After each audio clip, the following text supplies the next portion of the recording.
What's up, YouTube? This your boy, The Game, Travel Trucker, man. Hey, man, we just came out from dinner at Ruth Chris. And if you look right here, this happened today. The U.S. shot down a third object over Alaska airspace. The Alaska Prime Minister and President Biden had a conference, and they both agreed to shoot it down. And the U.S. flew into Canada airspace and shot it down. And I'm starting the video with that because I wanted to ask y'all a question, man. Do you guys think that the trucking industry will recover in 2023? Furthermore, do you think the American freedom of being your own entrepreneur in trucking will end? That's the third object they shot down this week, guys, and it's all attributed to China. And what was already going on before this week is the freight from China, as far as on the ships and containers, it went from $20,000 a container to like $1,300 per container from China because we have too much inventory, so people are not ordering as much. But 90% of our stuff in America, whether Biden likes China or not, comes from China in some way, shape, or form, or via another country from China. And I think the American tensions with China is going to make freight and loads more scarce. I don't know if you've been on Iraq or whatever, but the past month or so, I mean, the loads have been shitty. People are literally going out of business overnight, selling their equipment. They're having an Uber.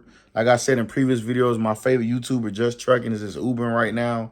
Other YouTubers have gotten out the game, or they have sold their truck and went to a company. And I think all this crap going on with China is not going to help the situation. Again, I'm not political. We ain't talking politics on here. We're not going for whatever side you on. Don't come on here with that shit. Excuse my language. What I'm saying is I'm stating facts. If you're in trucking, you know a lot of our shit is based off of shit coming from China off a ship in either Port of Savannah, Port of Miami, New Jersey, Long Beach, San Francisco, San Diego, and Mexico. If it ain't coming from Mexico, it's coming off a ship. And where that shit coming from? So I think this third balloon that they identify is going to make it like we're already on edge. So, you know, trying to tell my older weather balloons out there, obviously they full of shit. Again, excuse my language. I don't know what they got up their sleeve, guys. And me being a veteran, U.S. Marines, check it out. I've been to war. I can see that how people on the edge of their seat trying to figure out what the hell is going on. Why would China try to pull this the same week that they just gave away 500,000 free plane tickets to come visit Beijing that people probably ain't even gonna take right now. I think the load boards will not recover anytime soon, fast enough for people to stay in trucking. You know, I don't know if if you're in trucking or not, if you're watching this video, but 75% of owner operators are not well off like you think they are. They're mostly week to week or month to month. Like if they go down for a month and they can't sustain, they out the game. Insurance is due every month, repairs.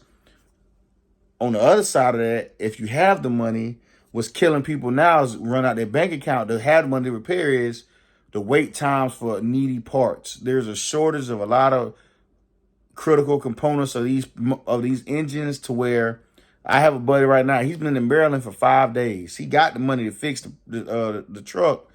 They can't source the part. There's nowhere to find the part. You got to find someone that wants to sell it for a reasonable price.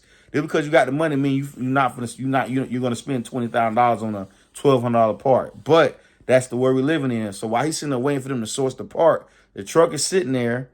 He got to keep paying for a hotel every day. A warranty don't cover a hotel. So you keep that in mind, like how much money you pay in maintenance escrow. I don't know, but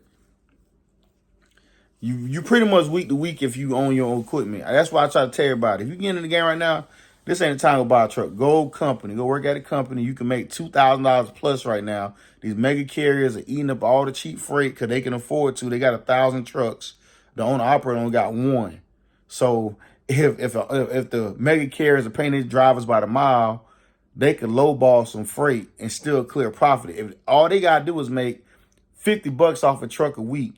If you got 1,000 trucks, how much money did you really make? After you pay your driver, insurance, expenses, how much did you net into the bank after all the company's expenses? So if they net $50 to $100 a week, an owner operator can't hang with somebody who got 3,000 trucks like a Swift, Snyder, Warner. They got 10,000 trucks. So they making $50, $100 a week off of one truck. You can't compete with them. So that's going to drive the freight down. If they get somebody moving for this, they're not going to let you, oh, we don't care what you used to run it for. You're not going to get it for that.